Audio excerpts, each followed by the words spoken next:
limits, beyond time. Welcome to Infinite Thought. जरा सोचिए कि कोई इंसान बस घर से निकल पड़ता है पूरी दुनिया का चक्कर लगाने के लिए, और वो भी पैदल। ये कहानी है इंसानी इतिहास की सबसे लंबी लगातार पैदल यात्रा की, एक ऐसा सफर जो आज भी जारी है। तो जब हम बात करते हैं इतिहास की सबसे लंबी पैदल यात्रा की, तो किसका नाम दिमाग में आता है? हो सकता है डेव कनिस्ट का नाम याद आए, जिन्होंने दुनिया का चक्कर लगाया था। लेकिन जिस शख्स की कहानी हम आज जानने वाले हैं, उन्होंने तो इस चुनौती को एक बिल्कुल ही अलग लेवल पे पहुंचा दिया है। देखिए, फर्क समझिए। डेव कनिस्ट की यात्रा असाधारण थी, बिल्कुल, लेकिन उन्होंने समंदर पार करने के लिए हवाई जहाज का इस्तेमाल किया। मतलब उनकी 27,000 किलोमीटर की यात्रा टुकड़ों में थी। पर कार्ल बुश भी, इनका लक्ष्य कुछ और ही है। एक अखंड अटूट रास्ता, बिना किसी गाड़ी के, सिर्फ और सिर्फ पैदल। तो आखिर ये है कौन?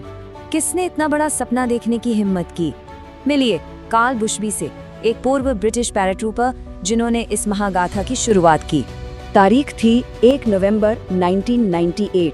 उन्होंने अपनी यात्रा शुरू की, जिसे नाम दिया गोलायत एक्सपीडिशन। और लक्ष्य कोई छोटा मोटा नहीं, कुल 58,000 किलोमीटर, मतलब हमारी पृथ्वी के पूरे चक्कर से भी लगभग 1.5 गुना ज्यादा। अब इस मिशन को जो बात लगभग नामुमकिन बना देती है, वो है इसके 2 बड़े सख्त नियम। पहला, कोई गाड़ी, कोई नाव, कोई हवाई जहाज, कुछ नहीं, हर एक कदम पैदल ही होगा। और दूसरा, अगर यात्रा बीच में रुकती है, चाहे 1 दिन के लिए हो या 5 साल के लिए, तो वापसी ठीक उसी जीपीएस पॉइंट पर होगी जहां से इसे छोड़ा गया था। ये सुनने में शायद आसान लगे, पर इनकी कीमत उन्होंने सालों की तन्हाई और मुश्किलों से चुकाई है।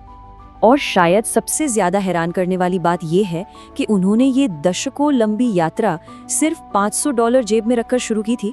जी हाँ, बस इतना ही। यात्रा शुरू हुई चिली के बिल्कुल दक्षिणी कोने पुंटा एरेनास से, और यहाँ से उनका रास्ता था उत्तर की ओर, अमेरिकी महाद्वीपों को एक छोर से दूसरे छोर तक नापने का। अगले 7 साल किसी अग्नि परीक्षा से कम नहीं थे। सफर की शुरुआत हुई पैटागोनिया की बर्फीली चीखती हुई हवाओं से। फिर उन्होंने दुनिया के सबसे सूखे रेगिस्तान अटाकामा की जानलेवा गर्मी झेली, जहां पानी की हर बूंद सोने जैसी थी। इसके बाद आया कुख्यात डेरियन गैप, एक ऐसा घना जंगल जहां कोई सड़क नहीं, सिर्फ बागी गुटों और खतरनाक जानवरों का खतरा था। यहाँ उन्हें गिरफ्तार भी किया गया। इन सब से गुजरते हुए जब वो 2005 में अलास्का पहुंचे, तो चुनौती एक बार फिर बदल गई। अब सामना था जमा देने वाली ठंड से।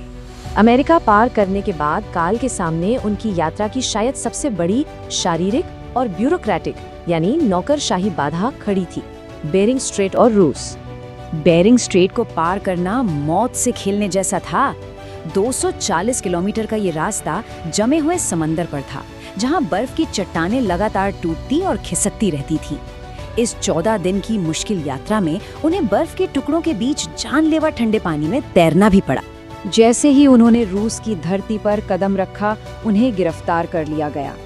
वीजा होने के बावजूद उन्हें देश से निकाल दिया गया। सालों के संघर्ष के बाद 2013 में रूस ने उन पर 5 साल का बैन ही लगा दिया, जिससे लगा कि उनका सपना शायद अब टूट गया।